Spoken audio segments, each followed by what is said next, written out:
गांव खंडरा में आपको बता दें कि नीरज चोपड़ा जिन्होंने गोल्ड मेडल जीता है, आज वो अपने गांव खंडरा में पहुंचे थे। और इसी के साथ हमारे साथ पूरम में गोल्ड मेडल ले चुके हैं हमारे साथ एक और खिलाड़ी हैं, तो आपको बताते हैं कि आइए भीम सिंह जी हमारे साथ हैं, उनसे जानना चाहेंगे कि उन्होंने किस खेल में गोल्ड मेडल जीता था और कौन से सन में जीता जाता। जी सर, बहुत बहुत स्वागत है इंडिया की दहाड़ में आपका। धन्यवाद जी। तो सर आपसे जानना चाहेंगे, आप भी गोल्ड मेडलिस्ट हैं, अभी स्टेज पर बोला गया था, तो आपने कौन से खेल में गोल्ड मेडल लिया था और किस सन में लिया था? मैंने ऊंची कूद में, हाई जंप जो ना कहते हैं इंग्लिश में जी, उसमें 5वें एशियाई खेल 1966 बैंकॉक में हुए थे, उसमें पहला ही ओपनिंग गोल्ड मेडल लिया था मैंने जी। आज से तकरीबन जो है ना 55 साल पहले। आज से 55 साल पहले इस तरह के माहौल तो होते नहीं थे, ना कैमरे होते थे, ना ज़्यादा अखबार हो पाते थे, कुछ भी नहीं तो होता। उस समय अपनी खुशी का इजहार किस तरह से किया था आपने? देखो, दुनिया वाले तो जिनको ये पता लगा कि भाई हमारा जो है ना गांव का, हमारे जो है ना रेजिमेंट का, क्योंकि मैं उस टाइम आर्मी में था जी, वो तो सारे ही जो है ना बहुत ही खुशी मना रहे थे और वो बार बार बधाई देने आ रहे थे। तो वही जो हमारी खुशी का आधार था, वही जो हमारी खुशी से संबंधित जो बांटते हैं खुशियाँ, तो वो लोगों ने जो है ना हमारे को बधाई दी, तो वही खुशी का इजहार किया।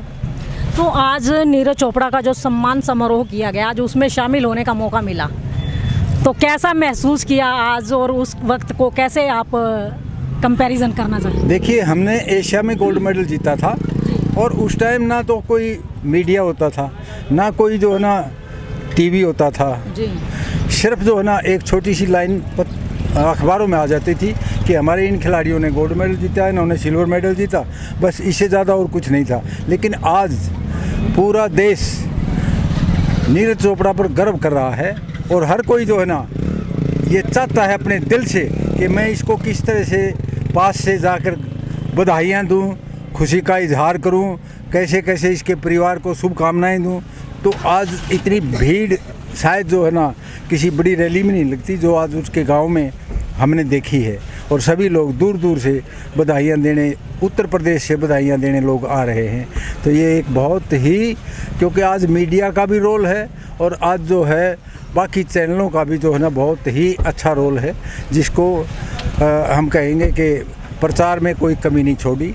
तो उस प्रचार से आज जो है हमारा हीरो नीरज चोपड़ा पूरी दुनिया में छाया हुआ है, उसके लिए हमारी शुभकामनाएं भी हैं और आगे भी शुभकामनाएं देते रहेंगे।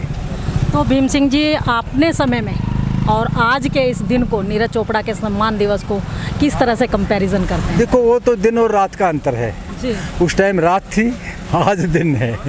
दिन तो वैसे भी है, लेकिन उस टाइम जो है ना हमारे पास ना मीडिया था, ना प्रचार का कोई माध्यम था जी, हम सिर्फ जो है ना अपनी उपलब्धि जहाँ भी दर्ज करते उसका एक छोटी सी लाइन जो है ना पेपर में आ जाती कि भाई इन्होंने एशिया में गोल्ड मेडल जीता है, इन्होंने सिल्वर मेडल जीता है, इसके अलावा और कुछ नहीं था।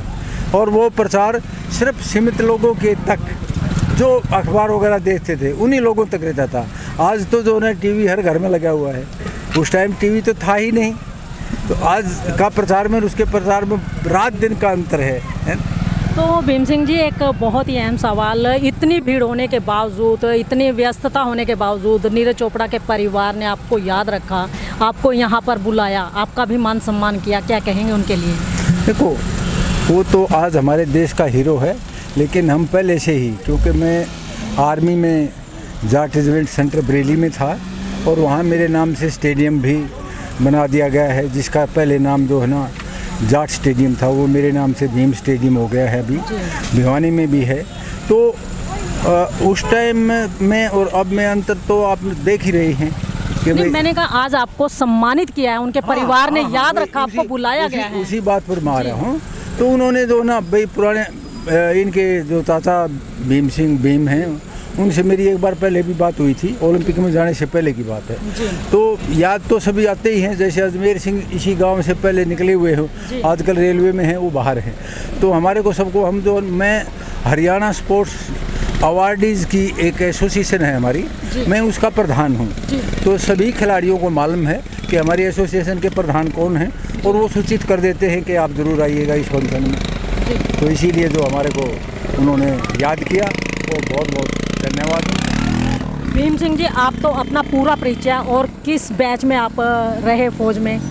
एक बार पूरा सा बता दीजिए ताकि लोग भी समझे कि हमारे जो फौजी हैं सिर्फ फौजी ना होकर के खिलाड़ी भी हैं। मैंने 1962 के शुरुआत दिनों में Jat regiment centre Bareilly join किया और उसके बाद वहाँ पर जो है ना उस टाइम भी, क्योंकि उस टाइम ग्राउंड जो है ना कहीं डिस्ट्रिक्ट हेडक्वार्टर में या गांव में कोई ग्राउंड नहीं थे, कहीं भी नहीं थे। या तो खेल के मैदान में आपको आगे निकालने के लिए पुलिस में जाना पड़ता था या आर्मी में जाना पड़ता था या रेलवेज में, तो वहाँ जो है ना थोड़ी सुविधाएं मिल जाती थी आपको। तो वहाँ से हमने शुरू किया और उसके 4 साल बाद मैंने एशिया में गोल्ड मेडल लिया, इंडिया में दूसरे साल ही चैम्पियन हो गया। फिर ओलंपिक 68 में मैंने लाइफ की बेस्ट परफॉर्मेंस दी। अर्जुन पुरस्कार मुझे 1967 में डॉक्टर जाकिर हुसैन द्वारा दे दिया गया। सर्विसेज का सर्वश्रेष्ठ खिलाड़ी जो है का जनरल मानेक शाह ने मेरे को सम्मानित किया और बहुत सम्मान मिले, हरियाणा की तरफ से भी सम्मान मिले। तो देखो सम्मानों में तो कोई कमी नहीं है। आज वो मीडिया पर छा जाते हैं सम्मानों के साथ, उस टाइम मीडिया पर नहीं छाते थे, तो कम से कम जो है ना हमें तसल्ली होती थी कि हमारे खुशी में लोगों ने हमारी इज्जत बढ़ाई है। जी। देश के युवाओं के नाम कोई संदेश?